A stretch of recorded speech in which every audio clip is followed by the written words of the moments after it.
Hello. Happy Monday. Flora here, and I'm your host of the human side of AI. 10 days ago, our Club Jam community started a challenge. 10 days of using AI not to write more content or fill a funnel, but to practice being more generous. What came out of it surprised all of us.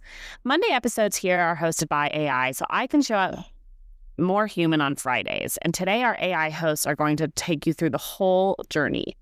If you did this challenge, this episode is your celebration.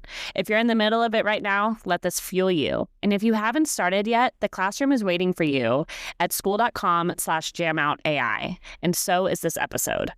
You'll hear our hosts reference some specific Club Jam examples. That's because I trained my Claude on my business, my role, my community. So when you run these prompts, your AI will pull from your world. And that's exactly how it's supposed to work. Come back this Friday for our next human episode, and until then, enjoy the show. Imagine building a business where your biggest obstacle isn't your marketing budget. Right, or your tech stack. Exactly. Not your tech stack, not finding the right customers. Imagine your biggest obstacle is actually like your own inability to accept a simple compliment. Yeah, which is a surprisingly common problem. It really is. Or consider this absolute paradox, right? Using a machine learning algorithm, a literal robot, not to blast out soulless marketing copy, but to systematically force yourself to be more human. Which, on paper, it sounds completely backward. It sounds so dystopian. But that is exactly what we're unpacking today. We're looking at the results of this fascinating 10-day experiment. The AI-powered Go-Giver Challenge. Yes, run right inside the Club Jam community for small business owners and marketing professionals.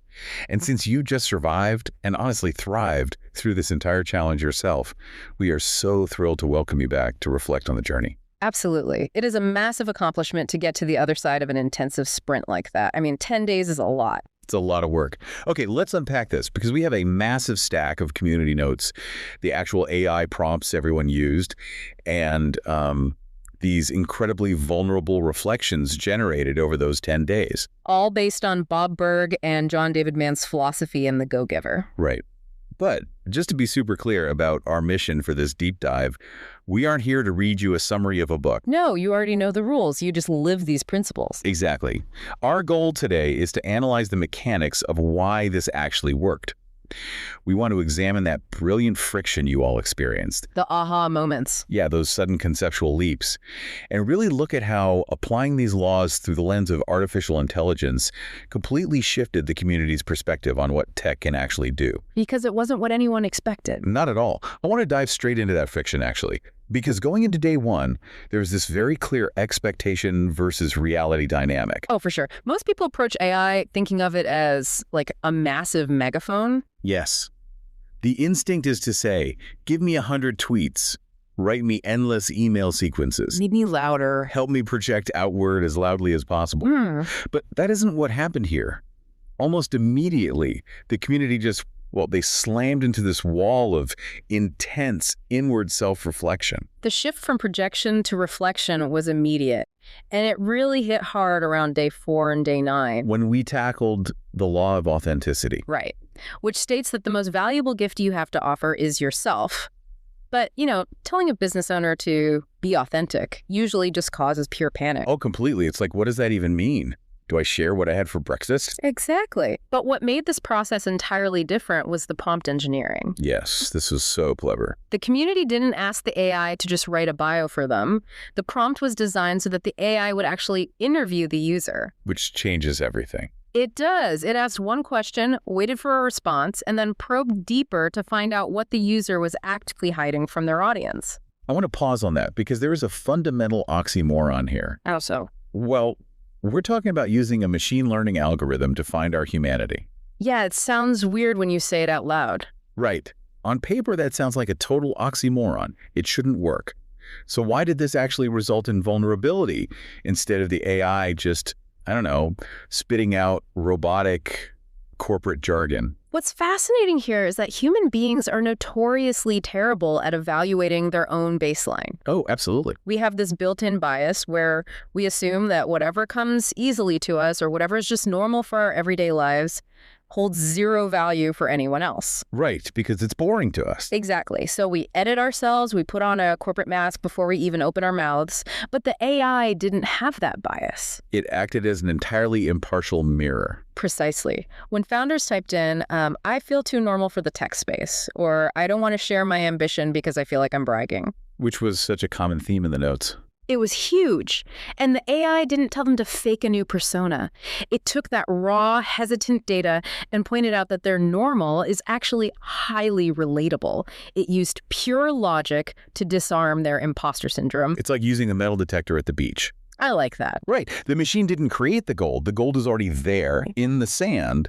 The machine just beeped to show you exactly where you buried it, which is usually under layers of your own overthinking. That is a perfect analogy, and we saw this play out perfectly with the community leader herself. Oh, Jam's breakthrough was incredible. It really was the quintessential example of the metal detector finding the gold. When she engaged with the prompt to synthesize her signature story, the AI just stripped away all the expected industry polish. Because her origin story is it's so grounded. It analyzed her responses and essentially told her that her brand was just the reality of her everyday life. Which, as she admitted in the community, felt almost too simple to be a business story. I mean, she isn't a technical founder. Right. She reads books with her ears through audiobooks. She runs her entire community, her business, and her family life literally from her kitchen table. And for years, the instinct is to hide that. You want to hide it behind professional jargon to sound bigger. Exactly. But the AI synthesized those exact details and presented them as her core strength. It highlighted that running a successful tech community from a kitchen table isn't a weakness, it's a testament to resilience. It's accessible. It's magnetic because it is undeniably real. Yeah, people connect with that so much faster than corporate speak. And that authenticity is what builds trust instantly. But uncovering that unpolished self creates a new logistical problem. Oh, the execution phase. Right. It is one thing to have that realization. It is an entirely different challenge to actually deliver that authentic self to your customers consistently. Day in and day out. No. Because generosity cannot just be a mood. No, it can't. If you only deliver value when you wake up feeling like, a glowing ray of sunshine, you're not going to be giving very often. We all get tired. We all get overwhelmed. Exactly. The transition the community had to make was moving from the feeling of generosity to the mechanics of it. Which brings us to day 6, the law of value. Yes. Giving more in value than you take in payment.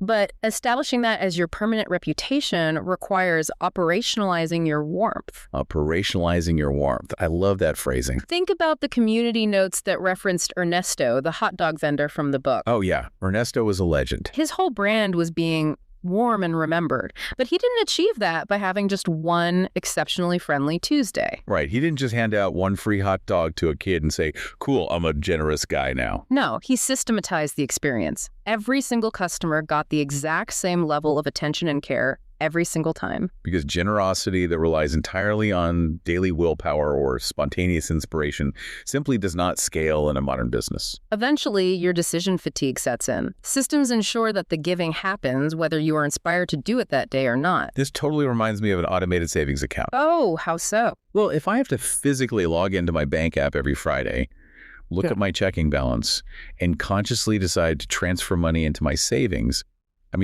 I am going to find a reason not to do it. You'll buy a coffee instead. I'll convince myself I need that money for takeout. But if I automate the transfer, the good habit happens without requiring any of my daily willpower. You set up the system so you don't have to rely on your mood to do the right thing. That is the perfect framework for understanding the signature giving gesture you all developed in the challenge. Yes. The goal was to use AI to brainstorm a highly personal, repeatable action that could be automated into your weekly workflow. And the ideas the AI generated by analyzing everyone's authentic traits were incredibly practical. Let's unpack Jam's favorite idea really quick, the 60-second voice memo. Such a brilliant concept. It is. The system is incredibly constrained. Once a week, she records a 1-minute, highly personal voice note for a community member who's been quiet or seems stuck. Just a quick check-in. Right. She offers a quick word of encouragement and one tiny next step. That's it. Why does this work so much better than, say, writing a long, thoughtful email? The brilliance is in the constraint itself. 60 seconds requires no editing, no perfect lighting, no drafting process. She can do it from her car. Exactly, because the friction of execution is so low, she will actually do it consistently. Furthermore, it is incredibly intimate for the person receiving it, but it is completely invisible to the rest of the world. So it cannot be performative. Right. It is pure targeted value. And the other rapid-fire ideas the AI generated operated on that exact same psychological constraint, like the Spotlight DM. Oh, yes. Just one personal recognition message every Monday morning. Or the Human Moment post. Or the podcast shout-out.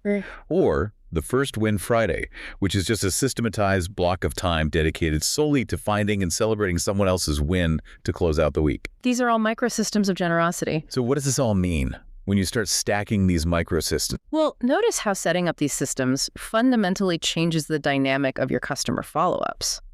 The challenge pushed the community to rewrite their communication sequences so that the next 3 touches give something. Give value first. Right. A resource, an introduction, a shout out before they ever ask for a sale. Which, let's be honest, is a massive relief because traditional sales follow-ups feel terrible for everyone involved. They really do.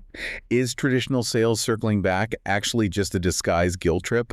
I mean, when you get a message saying, just bubbling this up to the top of your inbox, or checking in to see if you saw my last note, the sender is basically saying, I did a task, and now you owe me a reply.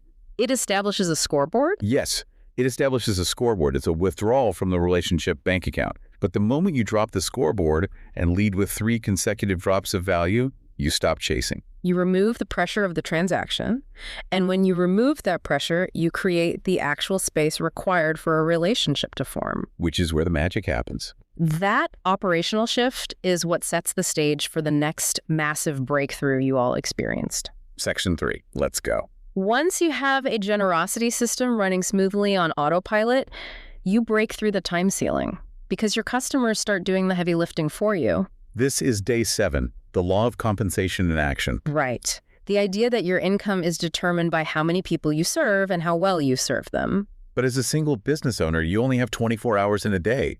You physically can't serve 1 million people yourself. Precisely. If the only mechanism you have for helping more people is working more hours, you will inevitably max out. You'll burn out. Yeah. The fastest way to break that ceiling isn't to pedal faster. It's to turn the people you've already served into active givers themselves. Here's where it gets really interesting, though, because the way the challenge taught this completely flips the traditional referral model entirely on its head. It's a total paradigm shift. Usually, a business owner goes to a happy client and says, hey, I'm trying to grow. Do me a huge favor. Can you recommend me to your network? Can you stick your neck out for my business? Exactly. That is an ask.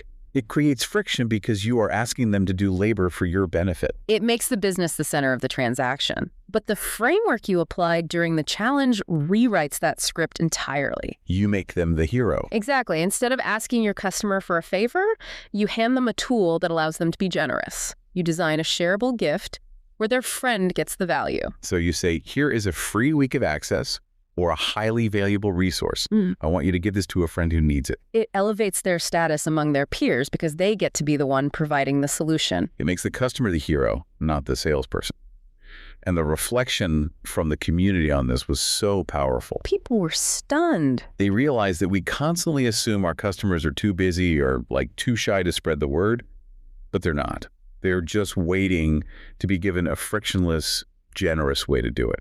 And we saw the ultimate proof of this principle happen organically right inside the group. Oh, Connie's post. Yes. During the challenge, a community member named Connie Whitesell wrote an incredibly kind, highly detailed public post about Jam's VIP offer. And nobody asked her to do it. She wasn't prompted. There was no affiliate bounty, no reward system in place.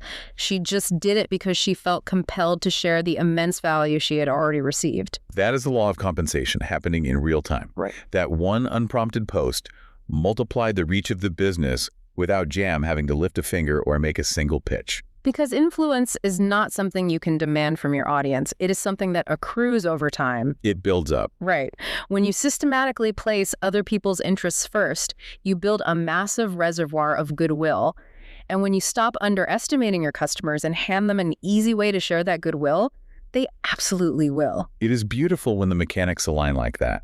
You find your authentic self, you build the systems to deliver it, and you create a framework for your customers to multiply it. It's a perfect engine. But, and we really have to go here, as empowering as all of that is, we have to talk about the friction. Day 5 and day 10. We have to shine a light on the hardest part of the entire 10-day experience. Because it's one thing to confidently hand out value to the world. It is an entirely different psychological battle when that fire hose of generosity is pointed right back at you. The law of receptivity. Yeah. The principle that the key to effective giving is to stay open to receiving. This was the stark, unavoidable reality that the community had to confront. Most highly generous people are absolutely terrible receivers. They're completely awful at it. It's so true. A natural giver will exhaust themselves serving their community, but the second someone tries to buy them a coffee or offer a professional compliment, they deflect. They minimize the gesture. They physically shrink back. And there's one specific story from the community notes that perfectly crystallizes this dynamic. The cold plunge moment. Ah, yes. From the recent Women of AI retreat.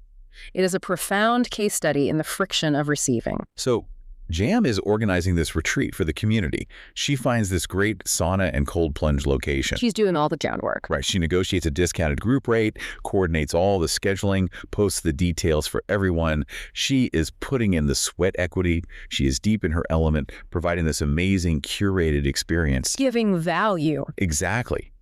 But then, as the group is getting ready to leave, Sabrina, another member of the community, generously offers to just pay the bill for the entire group. A beautiful gesture. An amazing gesture. Yeah. And Jam's immediate visceral gut reaction wasn't gratitude. What was it? It was guilt? Guilt. A friend and colleague does something incredibly kind, financially generous and supportive, and her immediate biological response is guilt. She felt bad that she didn't pay for herself. This raises an important question, though. We have to analyze the psychology behind that default response. Why does a generous act trigger guilt? It's wild. What the challenge illuminated is that when you block someone else's attempt to give to you, you aren't just practicing humility. You are actively robbing that other person of the exact same joy of giving that you so desperately crave. Wow. Think about the pride and satisfaction Jam felt while organizing that plunge. By feeling guilty and wanting to reject the financial gift, she was essentially trying to deny Sabrina that exact same feeling of contribution. You are literally ruining their opportunity to give. It completely breaks the cycle. It does. Let's look at it biologically. You cannot just exhale value forever. Exhaling feels great. It's releasing energy, providing value. But if you just exhale and exhale and exhale, eventually you are going to pass out. You have to breathe in. You have to inhale. Yeah. And I want to challenge you, the listener, directly. Why do we convince ourselves that taking a breath, accepting a gift, makes us a burden to the people around us? Because receiving requires a profound level of vulnerability. To accept a gift, you have to subconsciously admit that you do not have it all figured out. That you need help. Right. You have to admit that you are not completely self-contained and invincible. And for driven business owners, it is psychologically much safer to maintain the power dynamic of being the benefactor rather than the beneficiary. Which is exactly why the final piece of the challenge couldn't just be a mindset shift. It had to be a structural fix. The day 10, 30-day keep giving plan. Exactly. The prompt for the final day had the community use the AI to build a customized 30-day plan. The AI took all the signature gestures, the follow-up sequences, and the authentic storytelling and plotted them onto a calendar. But the absolute most crucial mechanic of that prompt was that it forced the user to schedule one specific ask per week. It forced them because they needed a structural fix for their receiving problem. It systematized the vulnerability. Yes. Whether it was asking the community, hey, can you beta test this new feature? Or asking a peer, can you review this copy for me?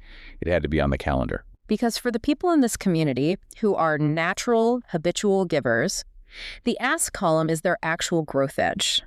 If they did not structurally mandate the inhale, their decision fatigue would ensure they never did it. They would just keep exhaling. Right. The AI was used to force them into a position of receptivity, and that practice is what makes the entire ecosystem sustainable. It closes the loop. The go-giver philosophy is not a straight line where you just give until you are empty. It is a continuous loop.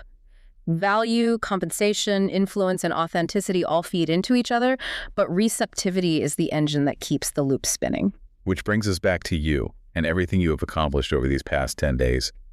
When we step back and look at the architecture of this experience, it becomes so clear that this was never really a challenge about learning to prompt an AI tool. No, the AI was just a mirror. It was about using a piece of technology to finally get out of our own way, to stop hiding behind corporate masks, to stop treating generosity as something we'll, get around to when we have more free time. And to realize that asking for help is a feature of a strong community, not a bug. Exactly. The technology was simply the catalyst. The humanity was already there, waiting for permission to surface.